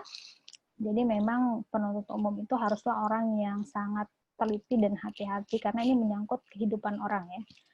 Jadi dan juga proses ini kan sudah berjalan cukup panjang, sudah sampai penuntutan. Proses ini jangan sampai sia-sia untuk mencapai kebenaran material itu sendiri. Jangan karena kebodohan kita tidak jelas, kabur, obscure libel, terus akhirnya prosesnya nggak berlanjut seperti yang diharapkan. Itu kan kesia-siaan yang nggak perlu. Kemudian meneliti yurisdiksi pengadilan yang berwenang untuk mengadili. Kalau misalnya dia adalah misalnya apakah ini kewenangan pengadilan negeri, baik terkait dengan kewenangan absolut ataupun pengadilan relatif. Nanti akan kita bahas di proses pengadilan. Jadi kewenangan pengadilan itu kan ada kewenangan absolut, itu adalah ranah dari pengadilan yang berbeda, kayak misalnya pengadilan agama misalnya, atau pengadilan militer misalnya, ataukah ranah pengadilan umum, atau misalnya dalam ranah pengadilan berwenang dalam konteks relatif, apakah Pengadilan Negeri Bukit Tinggi, apakah Pengadilan Negeri Padang yang punya kewenangan, itu yang perlu diteliti juga oleh si penuntut umum. Kemana surat dakwaan ini perlu difilekan, diregistrasikan. Pengadilan mana yang punya kewenangan untuk melakukan pemeriksaan. Selanjutnya, melimpahkan berkas perkara ke pengadilan untuk meminta agar pengadilan segera memeriksa perkara tersebut. Terus menyampaikan juga berkas perkara dan surat dakwaan kepada terdakwa, penasehat hukum, dan penyidik. Jadi pada prinsipnya 3 orang ini harus selalu mengetahui proses dari perkara tersebut. Penyidiknya, si terdakwa, dan penasehat hukumnya. Jadi terkait dengan surat dakwaan yang kita kirimkan ke pengadilan, ketiga orang ini harus tahu. Kemudian juga terkait kalau kita melakukan perubahan terhadap surat dakwaan, ketiga orang juga harus tahu. Terus juga kalau sudah dilimpahkan ke pengadilan juga sudah harus diberitahukan kepada terdakwa atau penasihat hukumnya dan penyidik juga. Saya mau masuk sedikit pra peradilan. Nah, ini tadi yang saya jelaskan. Anda perlu mendeterminasi perbedaan antara pra penuntutan dengan pra peradilan. Pra peradilan ini kalau kita lihat pengertiannya ada di pasal 1 angka 10 junto pasal 77 KUHP. Boleh minta tolong Hafiz dibacain pasal 1 angka 10 dan pasal 77 KUHP. Ya, sebentar, Bu.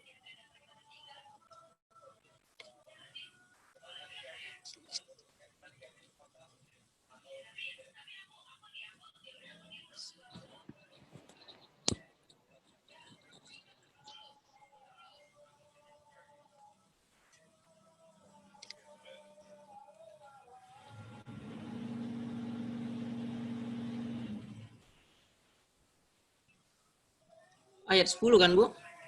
Ya, ayat 10. Pasal 1, ayat 10. Ya, pra peradilan adalah wewenang pengadilan negeri untuk memeriksa, untuk menerima, memeriksa, dan memutus perkara pidana berdasarkan asas bebas, jujur, dan tidak memihak di sidang pengadilan dalam hal dan menuntut cara yang diatur dalam undang-undang ini. Pasal berapa itu? Itu pasal 1 ayat 9, Bu. Salah habis. Ayat 10 ya. Pra peradilan adalah wewenang pengadilan negeri untuk memeriksa dan memutus menurut cara yang diatur dalam undang-undang ini tentang a. sah atau tidaknya peraturan penangkapan atau penahanan atas permintaan tersangka atau keluarganya atau pihak lain atas kuasa tersangka, b. sah atau tidaknya penghentian penyidikan atau penghentian penuntutan atas permintaan demi tegaknya hukum dan keadilan, c. permintaan ganti rugi atau rehabilitasi oleh tersangka atau keluarganya atau pihak lain atas kuasanya yang perkaranya tidak diajukan ke pengadilan. Oke, jadi pra peradilan itu apa, Hafiz? Lanjut dulu ke pasal 77 KUHP-nya deh.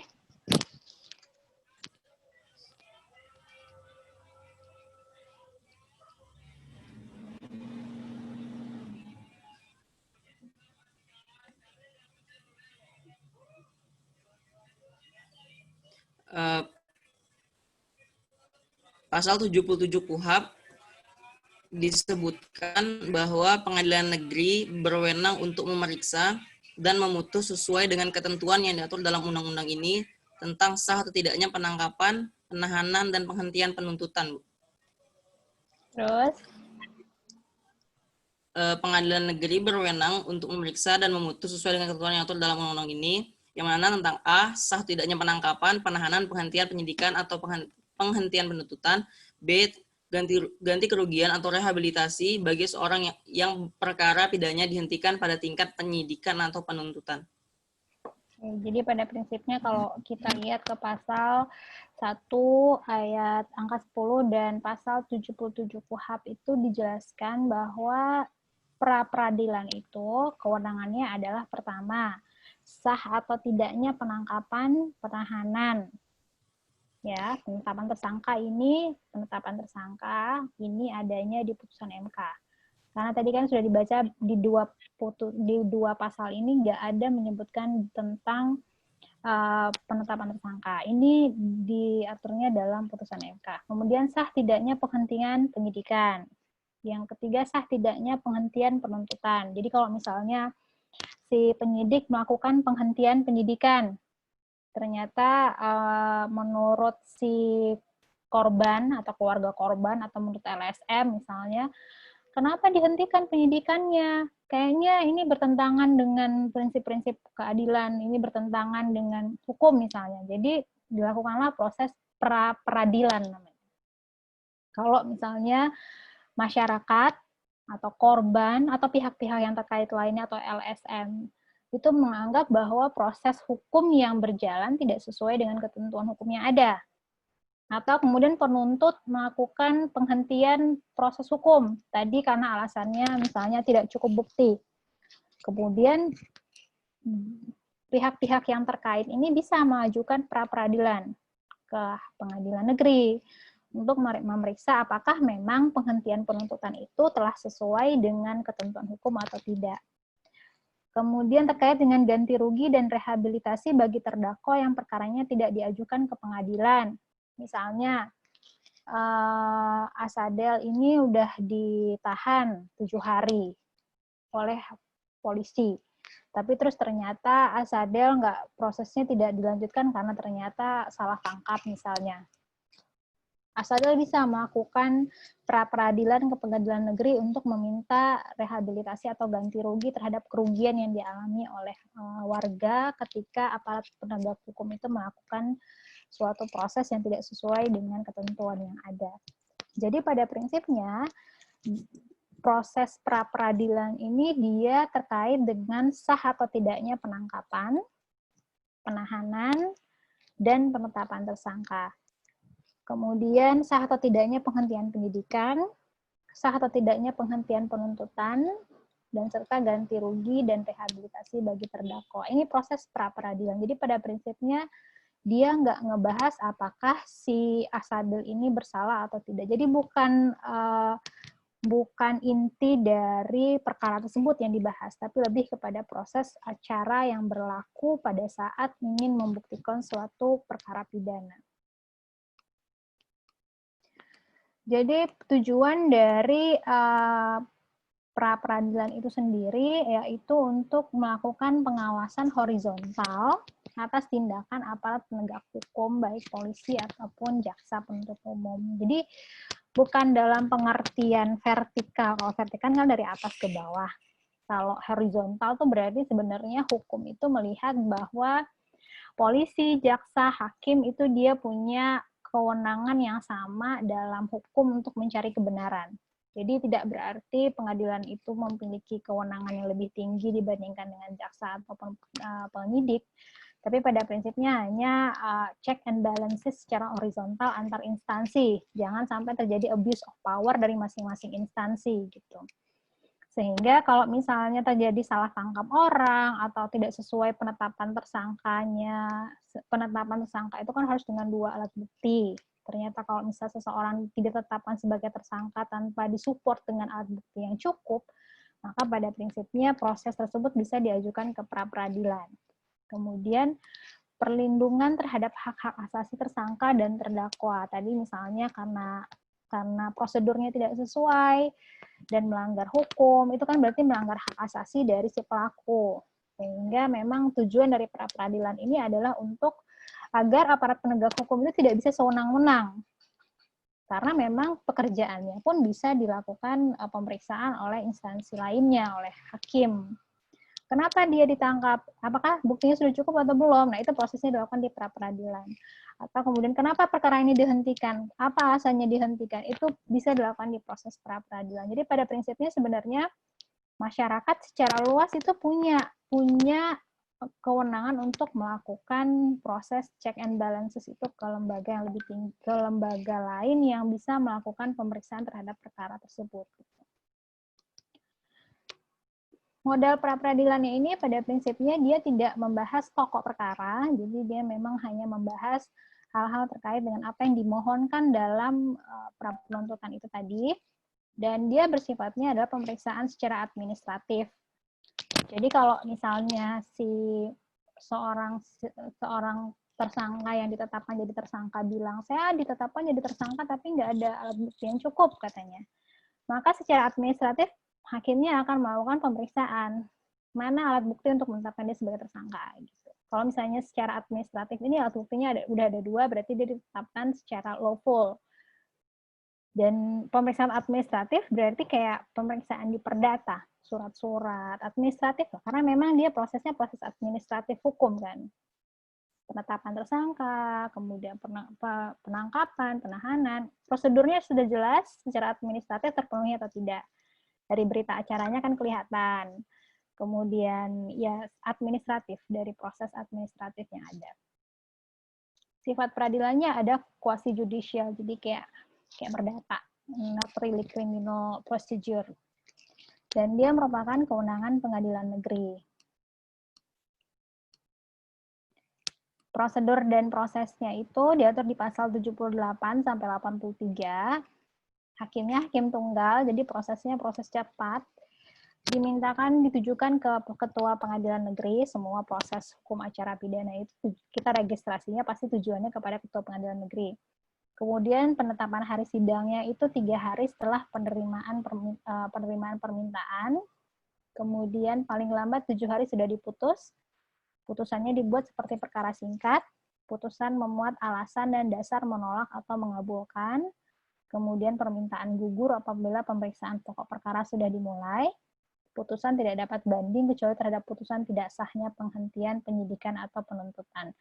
Nah, jadi pada prinsipnya limitatif kayak proses perkara singkat, kita akan membahas proses perkara singkat, ya hakimnya tunggal, prosesnya cepat dan singkat. Jadi nggak banyak hakimnya satu aja, prosesnya juga waktunya ditentukan, limitasi waktunya itu 3 hari, register masuk sudah harus disidangkan. Kemudian proses acaranya cuma boleh 7 hari. Jadi 7 hari dari awal pemeriksaan sudah ada putusan. Dan kalau misalnya perkara pokoknya sudah mulai disidangkan, maka pra-peradilannya itu akan gugur dengan sendirinya. Jadi misalnya gini, Gazian ini dia didakwa dengan pasal pembunuhan misalnya. Terus Gazian ditangkap. Gazian kemudian melakukan pra-peradilan, menyatakan bahwa penahanan Gazian nggak sesuai dengan prosedur. Kemudian ternyata setelah diregistrasi, ternyata perkara pokoknya, perkara Gazian melakukan pembunuhan ini sudah masuk ke pengadilan.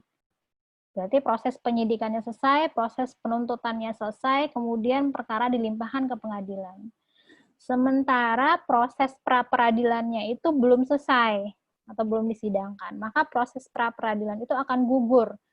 Hakim akan langsung melakukan pemeriksaan terhadap pokok perkara. Berarti surat dakwaannya itu secara yang sudah selesai itu akan diperiksa secara biasa. Jadi dalam artian ini, pra-peradilan akan gugur otomatis kalau pokok perkara sudah disidangkan di pengadilan. Jadi terkait dengan hal-hal administratif tadi tidak dipermasalahkan lagi. Dan putusan pra-peradilan itu final dan binding kecuali untuk putusan yang tidak sahnya penghentian penyidikan dan penuntutan. Jadi hanya untuk penghentian penyidikan dan penuntutan saja bisa dilakukan banding ke pengadilan tinggi. Di lain itu, maka putusannya akan langsung mengikat dan inkrah. Nah, jadi kalau kita buat dalam sebuah bagan, kira-kira objek dan pihak yang mengajukan pra-peradilan. Pertama, terkait dengan sah atau tidaknya penangkapan dan atau penahanan. Itu pasti yang mengajukannya adalah tersangka, atau keluarganya tersangka, atau kuasa hukum dari tersangka. Karena yang ditangkap atau ditahan itu kan tersangka, atau terdakwa. Jadi yang mengajukan pra-peradilan ya pasti either one, si tersangka atau keluarganya atau si kuasa hukumnya. Terkait dengan sah atau tidaknya penghentian penyidikan dan atau penuntutan, itu bisa dilakukan oleh penyidik, atau oleh penuntut umum, atau pihak ketiga yang berkepentingan. Jadi misalnya, sebuah perkara penebangan hutan misalnya, penebangan hutan yang dilakukan oleh sebuah korporasi. Prosesnya itu sudah dilakukan penyidikan.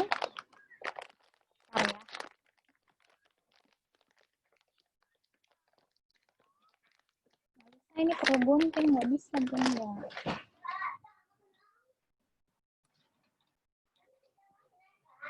Sampai mana tadi ini? Sah itu tidaknya penghentian penyidikan.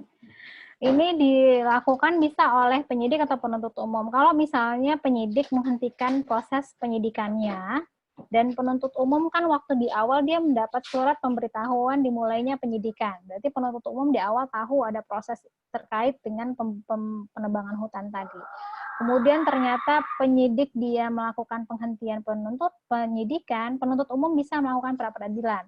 Atau sebaliknya, proses yang sudah dilakukan oleh si penyidik sudah sampai ke penuntut umum, ternyata di penuntut umum dihentikan proses hukumnya, maka penyidik pun dalam hal ini bisa melakukan pra-peradilan ke pengadilan terkait dengan penghentian penuntutan yang dilakukan oleh penuntut umum. Atau oleh pihak ketiga, misalnya NGO lingkungan. Dia menganggap ini seharusnya dilanjutkan prosesnya. Kenapa korporasi ini dihentikan penyidikannya? Kenapa dihentikan penuntutannya? Kemudian dilakukan proses pra-peradilan. Jadi kalau untuk sah atau tidaknya penghentian penyidikan dan atau penuntutan ini dilakukan bisa diajukan oleh penyidik atau penuntut umum atau pihak ketiga yang berkepentingan. Selanjutnya adalah ganti kerugian atau rehabilitasi. Ini juga diajukan oleh tersangka dan pihak ketiga yang berkepentingan. Misalnya,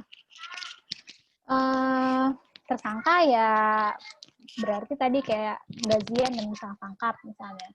Dia melakukan ganti kerugian. Atau misalnya, Nadira mobilnya dipakai oleh Hafiz untuk melakukan pencurian. Kemudian mobilnya Nadira ini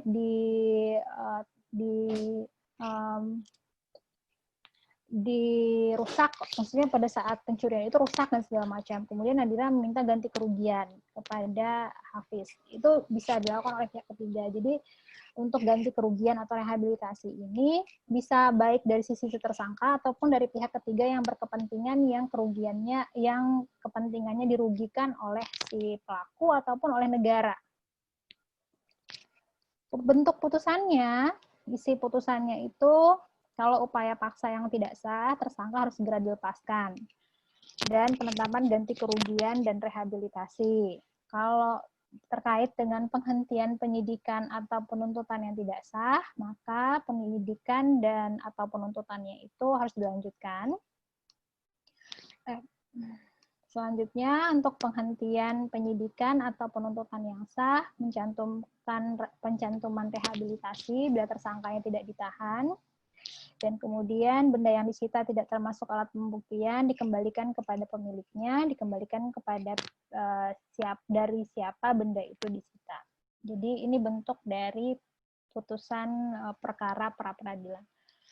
Sampai di sini perkuliahan kita kira-kira ada yang mau ditanyain terkait dengan penuntutan, pra-penuntutan, penuntutan, dan pra-peradilan. Poin-poin penting di sini adalah dia merupakan tahapan dari hukum acara pidana yang sangat penting dalam hal terutama tadi surat dakwaan. Karena surat dakwaan itu memiliki implikasi yang sangat besar terhadap dakwaan yang akan diputus oleh hakim. Jadi hakim itu dia akan memutus berdasarkan pada surat dakwaan yang dibuat oleh jaksa. Sehingga surat dakwaan itu menjadi salah satu juga hal yang penting yang perlu diperhatikan oleh jaksa penuntut umum. Sampai di sini ada yang mau ditanyakan dulu? Assalamualaikum, Bu. Waalaikumsalam. Kalau di luar materinya gimana, Bu? Saya bertanya, Bu. Iya, Yuki. Tentang apa, Yuki? Tentang sistem peradilan, Bu. Kan beberapa kali Yuki pernah nonton drama Korea yang bertemakan hukum, Bu.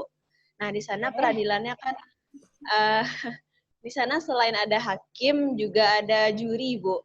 Jadi yang Yuki pengen tanyakan adalah apa fungsi dari juri ini, Bu?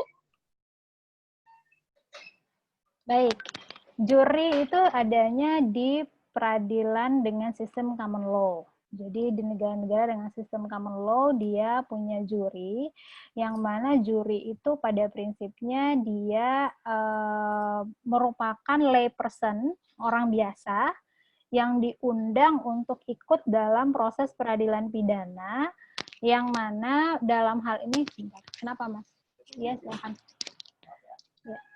Yang mana dalam hal ini dia sebenarnya dia mengikuti proses tersebut dan kemudian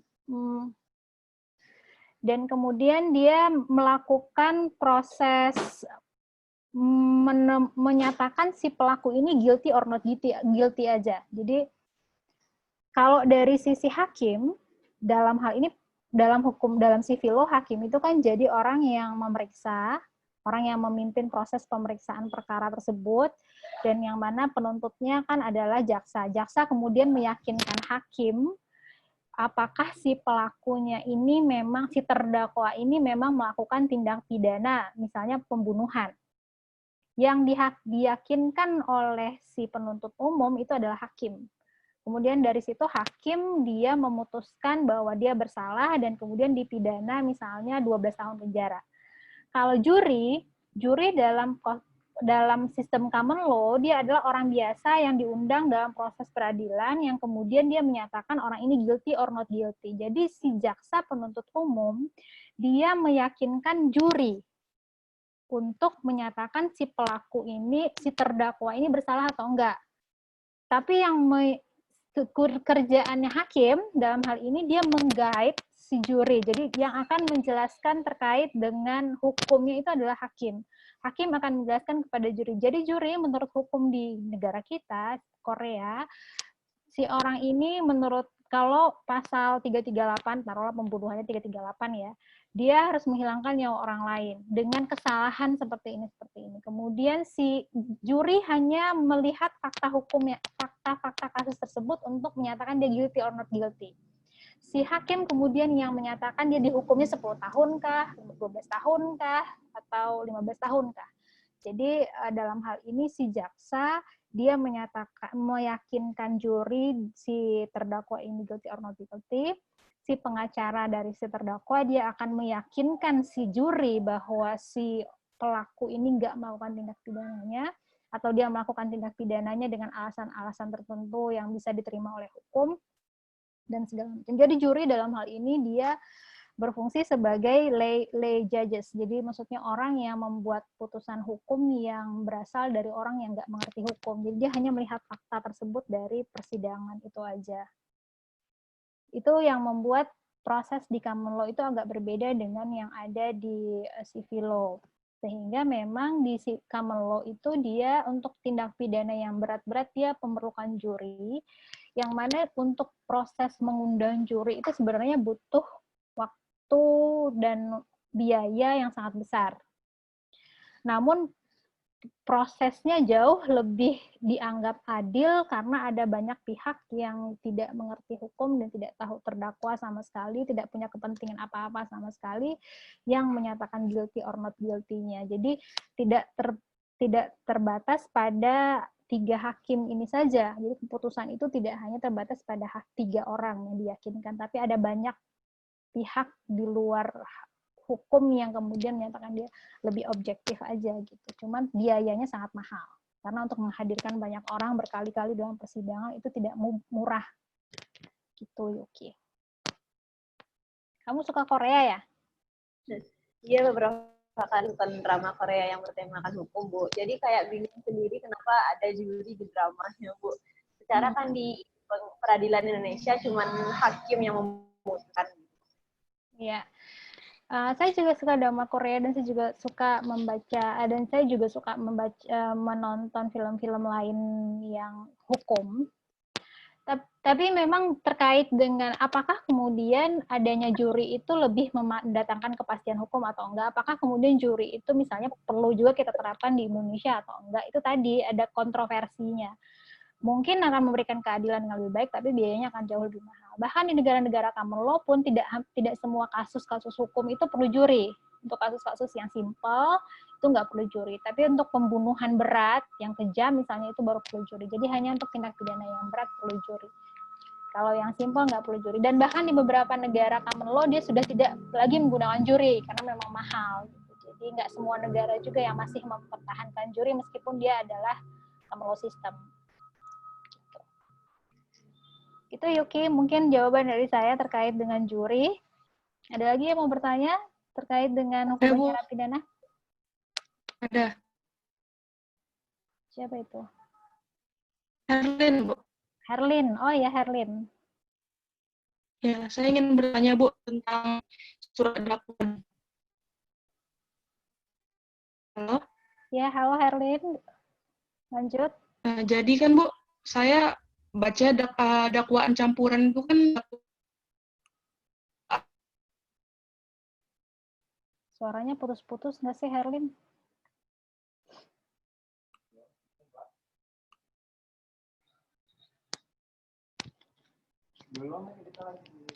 Halo, Herlin.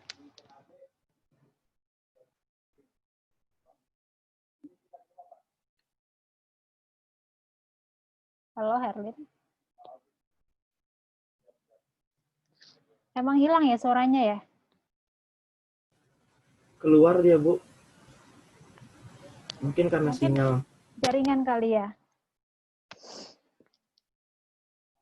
Kita tunggu dulu atau gimana? Herlin, kamu kemana? Jaringan keluar sendiri. Sekarang gimana? Coba ngomong deh. Tadi kan dakwaan campuran itu kan gabungan dari dakwaan alternatif dan dakwaan subsidiar. Yang saya ingin itu perkara. Apaan sih? Herlin, saya cuma nangkap sampai campuran. Itu merupakan gabungan dari alternatif dan subsidiar. Terus apa pertanyaannya? Nggak jelas. Keluar lagi ya Herlinnya?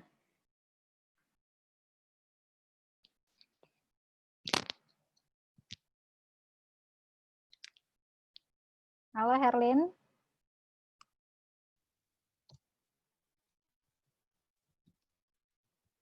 Kira-kira pertanyaan Herlin apa? Anda bisa membaca pikiran Herlin?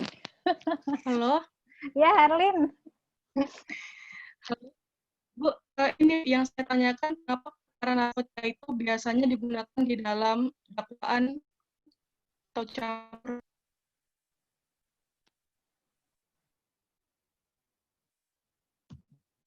Apa, Herlin?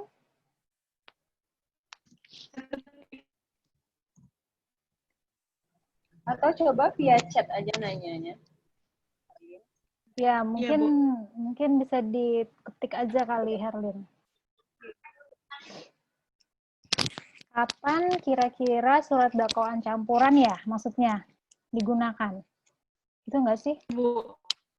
Hah? Iya, Bu, digunakan di dalam narkotika, Bu. Dalam tindak pidana narkotika? Iya. Kapan digunakan surat dakwaan campuran?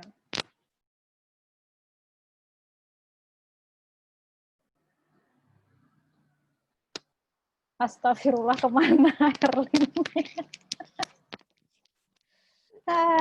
Pusing deh.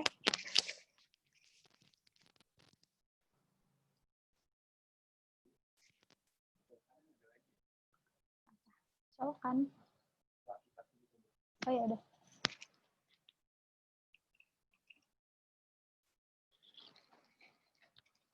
Bagaimana ini sebaiknya menurut Anda?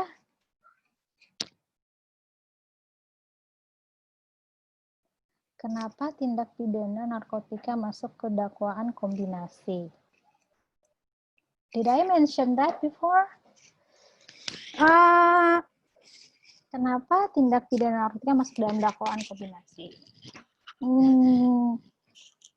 Dalam hal tindak pidana narkotika kah, dalam tindak pidana biasa kah, dalam tindak pidana umum? Tindak pidana narkotika itu kan masuknya dalam tindak pidana khusus, yang mana pengaturannya ada di Undang-Undang Narkotika. Ataukah misalnya tindak pidana itu diatur dalam KUHP tentang pembunuhan atau pencurian atau pemerkosaan, kita bisa menggunakan dakwaannya kombinasi. Kita bisa menggunakannya dakwaannya alternatif. Kita bisa menggunakan dakwaannya tunggal. Jadi pada prinsipnya bukan bergantung pada jenis tindak pidananya, Herlin, tapi bergantung kepada kekomplikasian dari perkara tersebut. Dan sangat bergantung kepada jaksa penuntut umum dalam merumuskan dakwaannya. Kalau misalnya tindak pidana narkotikanya itu simpel, misalnya dia adalah pengedar narkotika dengan kejadian yang bisa digambarkan dalam satu surat dakwaan, perkaranya jelas, misalnya dia pasal 127 Undang-Undang Nomor 35 Tahun 2009 tentang narkotika. Cuma satu pasal doang misalnya, dan sebagai penuntut umum sangat yakin bahwa dia melanggar pasal 127 KUHP atau 127 Undang-Undang Narkotika, bisa juga menggunakan dakwaannya tunggal.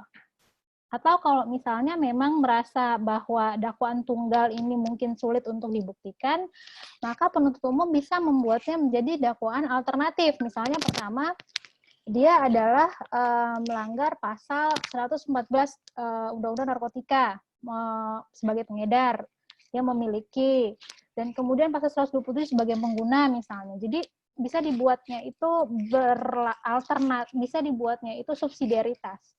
Jadi apakah Undang-Undang Narkotika itu harus kombinasi? Enggak. Jadi pada prinsipnya apapun bentuk tindak pidananya, bisa memilih antara jaksa penuntut umumnya itu bisa memilih membuat dakwaannya itu either tunggal, either subsidiaritas, ataupun alternatif, ataupun kombinasi. Jadi boleh dari model yang 4 itu boleh digunakan gitu, apapun bentuk tindak pidananya. Itu nggak sih pertanyaannya, Herlin?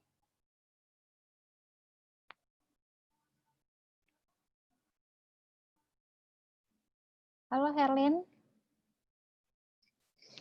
Herlin bisa dengar suara saya nggak? Bisa, Bu. Ya. Putus. Oke, tapi pertanyaannya benar itu ya? Maksudnya yang saya jawab benar pertanyaannya Herlin, bukan? Kenapa, Bu? Yang saya jawab menjawab pertanyaan Herlin nggak? Jawab. Ya, oke. Jadi memang pertanyaannya itu ya.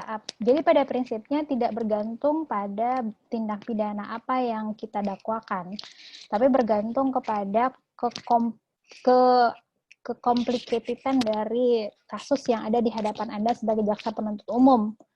Kalau Anda merasa ini ada sebuah kasus yang complicated, Anda biasanya akan membuat dakwaannya itu semakin complicated juga.